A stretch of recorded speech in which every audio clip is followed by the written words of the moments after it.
Just coming off that loss against Western Texas, can it be kind of an opportunity just to reset the table, kind of wipe the slate clean? And obviously, you still have an opportunity at what the end goal is, no matter what, in the national championship. Oh, yeah, there's no question. I mean, it's not exactly the situation that we wanted, but it is the only option that we have, and hopefully we can learn some things from that game. Our team started experiencing a little bit of slippage, I think, going, actually before we got to the regional tournament. It's hard to maintain, for this long, since November, with going without losing and what have you. And you go through some ups and downs. We didn't play extremely well, I don't think, in the regional tournament period. But now there is a sense of urgency. It's definitely win or go home now. Are there times as a coach during the season when you feel like your team's hitting on all cylinders that you ever worried, like maybe we're peaking a little bit too early, or does that even really ever cross your mind? No. I think you think about it, but you don't ever want to put the brakes on, Sure. and you hope that you can sustain it. But I think anybody with common sense knows that it's very difficult to do such. The team that we had that went 36-0 here had a couple of scares along the way, and it just so happened that we won those by 1 or 2 points and what have you. Had we won the one the other night versus Western, and we just kind of skated by, I think all of a sudden when you get to it's over with if you don't play, I think that it kind of changes your mindset. It looked like between Panola and Shelton State, do you focus too much time looking at both teams and dissecting them right now, or do you look more at yourself? How do you like to approach it? We'll do both. We're not in school now. We're on spring break, so we don't really have anything else to do. So we'll definitely spend as much time on both of those opponents as we will on ourselves.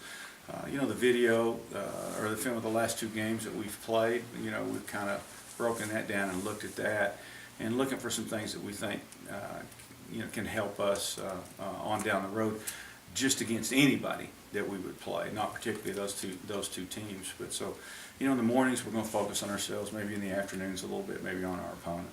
Western Texas was a team that, even during the regular season, they had hung with you pretty good. Yeah. What have they done so well against you guys? Well, they had really just solid players. I mean, I wouldn't say anything spectacular, but they really played within themselves. I think maybe better than anybody in our league. And then they had the one really exceptional player that was a matchup nightmare for us. And we were so concerned about him that we left their perimeter players open for, basically open shots. And we got frustrated. I think we got frustrated. We missed some easy shots early in the game that could have got us, I think, on a roll, and maybe would have changed the way they played. But it didn't happen, and so hopefully we can learn something from that. Looked like for part of the game they kind of just tried to take Jordan out of it, Yeah, whether they were kind of double tripling. I mean, that's nothing new. I mean, we've faced that all year long. Different opponents have tried to do the same thing, and we didn't have any problem with it. But this time we could not stop them. I didn't feel like, and I think they controlled the game. They controlled the, at both ends of the floor. They backed off certain guys and they got after him and whatever. And as the game wore on, we got more and more frustrated. And we were just not mature enough, I don't think, at that particular time to handle it. you've won a couple of these national titles Yeah. before. What characteristic do you need to see most from your team to say this is maybe similar to some of the teams past that have had success? Right? Well, I think you have to have a couple of guys step up and play exceptionally well. The two that we've had, when we won, we had a couple of guys that it was just going away. They were all tournament team selections, and you have to make great plays in it. I mean, because you're going to play against good teams, and they've got good players, and sometimes you just kind of have to, break out of what you're doing and just make an unbelievable play. A great block, or you hit a couple of threes in a row, or you make a couple of slips to the basket. But I think you have to do something above and beyond what any coach can script.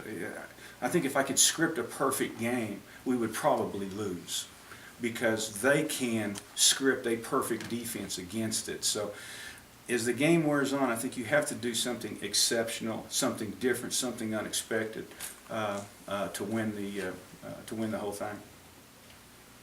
Coach, how do you go about preparing your team through the next week? Obviously, you go up there with the mindset you want to play 4 games in 4 days. How do you go about making sure you're prepared while making sure you go up there with fresh legs as well? Well, just experience. I mean, we've got a lot of time here, and we're going to watch a lot of film, and of the two teams.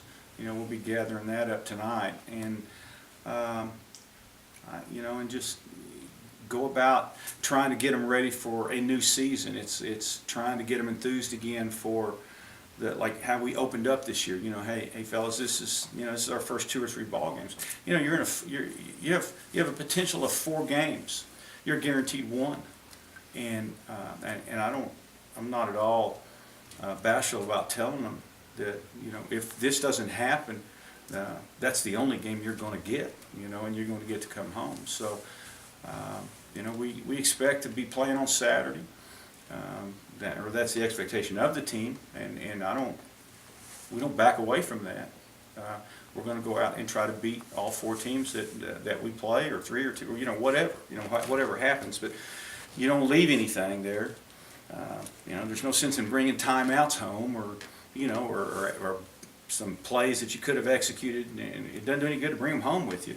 So you just kind of lay it all out there, and hopefully you're playing good. Yeah.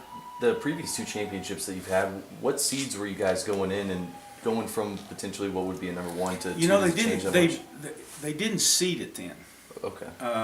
They went by region, and they basically drew it. And this is a new format. They've expanded it to 24 teams. Now, we have been once before with the 24 team, or really twice we've been with the 24 team format. The last one that went, I don't know what we were seeded, but we drew the number 1 team, who lost just like we did in the regional, and then they got thrown down to the 9th seed, and lucky for them or unlucky for them at the time, they drew us, and we just happened to be on a roll, and we blitzed them and went all the way through, and then got beat in the finals. So, but this is a true seeding as these guys can best determine, and Sanjak is 1, and I think we're 2, and I think Georgia Highlands is 3, and I don't remember the maybe Hutchinson, Kansas is 4. I think Odessa out of our league is 5. And so they just put it into a 2014 bracket, but they've seeded it 1 to 24, and it just you just plug it in. From what you've seen, like at first glance, just going from potentially what would be number 1 to number 2, is there a team that pops out to you that say this would make our path that much more difficult? Well, I think the next opponent's going to make our path most difficult. So whoever it is, and I don't know if it's 4 or 5 years ago, I started looking ahead at brackets and things like that, and then I just quit doing it, because you don't know who's going to win. The first year we won at Chipola was came in as the number 1 team in the country, and they were I think they may have been undefeated. They were loaded. Really, really good players, and they got upset by a Kansas team in the first round, and we drew that Kansas team in the semifinals and beat them. So, you'd like to plan ahead, but it's probably a waste of time to do it, because you don't know what's going to happen. We would think that Panola probably has a leg up on Shelton State, just by virtue of what the 2 teams have done over the course of the season. But you never know, and they're probably looking at, they're obviously going to play us because we've got, that 2 seed. But the next team is looking, and they may be gathering information on us, and you just don't know. You have no idea, so you can only take it, it sounds so grade schoolish, but you can only take it, you can take 1 game at a time, but it's very true. And I just don't think you look and try to plan, for this or that or what have you, because that's when things really go haywire. It's when you plan for something and then it doesn't happen. Okay. Thank you, Coach. All right, man. Appreciate it. Good to All see you. right.